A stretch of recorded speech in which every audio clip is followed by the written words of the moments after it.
Hi everyone. In today's tutorial, we will show you how to hibernate inactive tabs in Firefox.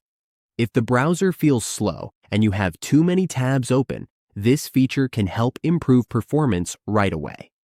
On the Firefox dashboard, to hibernate our tabs, we need to click the three horizontal lines in the upper right corner.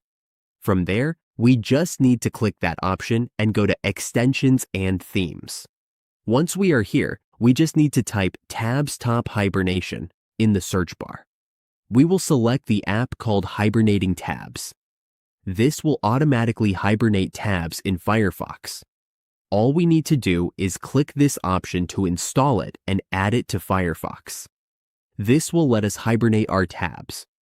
We need to allow this, then click Add and pin it to the extension bar.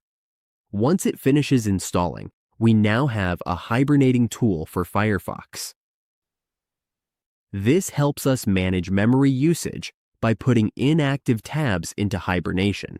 It speeds up the browser, reduces CPU usage, and keeps the system running smoothly, while still keeping tabs available whenever we need them.